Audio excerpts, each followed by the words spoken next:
फार फ्लांग area में हमारे कोई बीमारी फैली है, आएंगे 60 करोड़ 70 करोड़ 100 करोड़ 200 करोड़ आएंगे यहाँ इस मुल्क में, 200 करोड़ में दिखाएंगे ये हमने ये खरीदा वो खरीदा। इनकी बहुत बड़ी प्लानिंग होती है कि हमने ये पैसा किसी अदारे को दिया।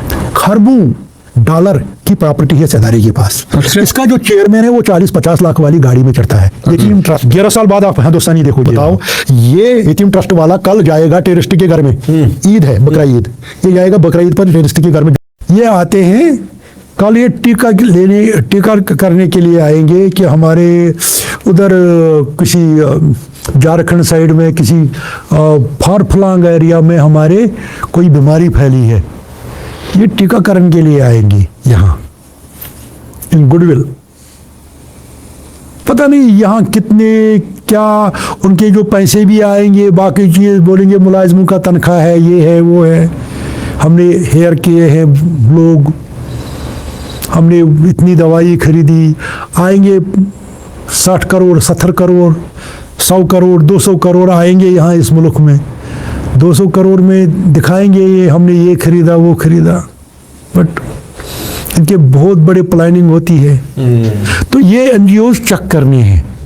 हाँ नहीं, सही बात है, यही तो करते हैं लोग कि हम कहाँ ढूंढेंगे, हम किसी को दे देते हैं। हाँ, इसी अदारे को दे दिया, डाला इनके अकाउंट में। इनके अकाउंट से कौन सी आगे पार्शलिटी है, कौन सा वो विजिबिलिटी है कि कौन सा गवर्नमेंट को हिसाब जाता है कि हमने ये पैसा किसी अदारे को दिया।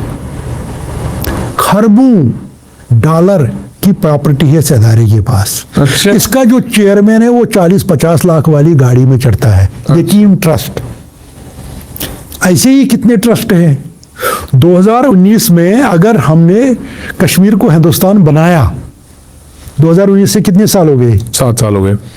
7 साल, 18 साल में 7 साल कम कर दीजिए, 9 साल नहीं 11 साल। 11 साल 11 साल बाद आप हिंदुस्तानी देखोगे, वहां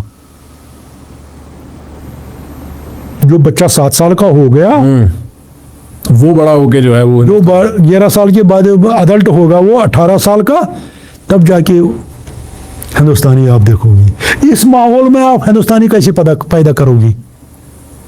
आप मेरे को बताओ।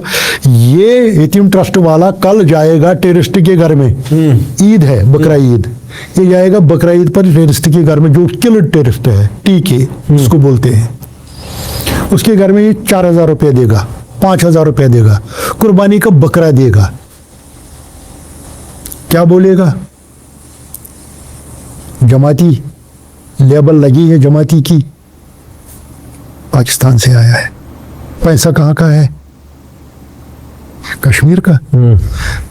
पैसा कहाँ का है? लोगों का, टैक्स पेयर का पैसा, बाकी चीजों, ज़कात का पैसा। आगे जिस घर में ये गया उनको मैसेज क्या मिला? Your state is Pakistan, your state is not India. सही बात है, जिसके हाथ से जो खा रहा है वो उसी को तो बोलेगा अपना आका। तो हिंदुस्तान बनाने के लिए ऐसे अदारों को, हाँ भाई मैं नहीं बोलता हूं बंद करो, इसको रहने दो, इन लोगों को हटाओ, दूसरे लोग लाओ जो कल तिरंगा लेकर जाएंगे। तिरंगे के साथ भले ही टेररिस्ट मरा है, उसकी माँ बाप है, हमारी स्टेट की रिस्पॉन्सिबिलिटी है उनको पालना। भले ही उनका बेटा दहशतगर्द निकला, बट उसके पास मेरे स्टेट का बंदा जाएगा, उसके पास कोई और नहीं जाना, तीसरा आदमी नहीं जाएगा। तो 96 में फारूक अब्दुल्ला को लाने की दलील होती है। बीच में हमको टच करना पड़ता है ना, हाँ बिल्कुल जी, हाँ इन चीजों को भी समझने के लिए, पूरे चीज को, पूरे जो ये वेब है इसको समझने में तो जो लगेगा। तो फारूक अब्दुल्ला आया 96 में, लोगों को लगा कि शायद अब हमको रिलीफ मिलेगा किसी भी तरफ। फारूक अब्दुल्ला ने क्या किया? उसने जिनको बोलते थे ना इखवान, जिन्होंने मिलिटेंसी को क्रश किया, उसमें से एक लीडर को अपने साथ रखा, जाहिर शाह को, अपनी प्रोटेक्शन के लिए।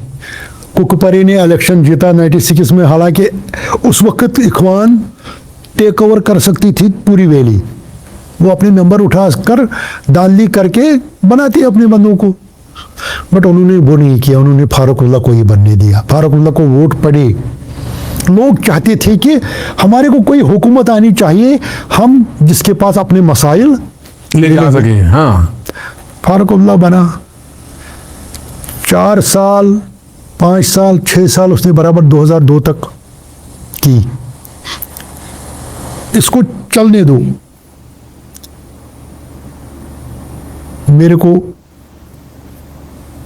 अपना बताना है मेरा रोल। फारूकुल्लाह के दौर में मैं शुपियन में था, पुलवामा में था, बट था मैं एक्टिव। कहीं से नेशनल कॉन्फ्रेंस को लगा कि ये कांग्रेसी घर का लड़का है, मिलिटेंट है, ये कांग्रेसियों को बचाता है, नेशनलियों को बचाने में कोई इंटरेस्ट नहीं है इसको, था भी नहीं। मेरे फैमिली के साथ जो जुड़े थे लोग कांग्रेस के साथ, मैं उनको ही बचाता था। अगर उनको मेरे को लगता था टेररिस्ट उनको मारेंगे, मैं उनको इन्फॉर्म करता था पहले ही। तो नेशनलियों की मेरे को क्या चिट्ठी थी, नेचुरली ये बात है।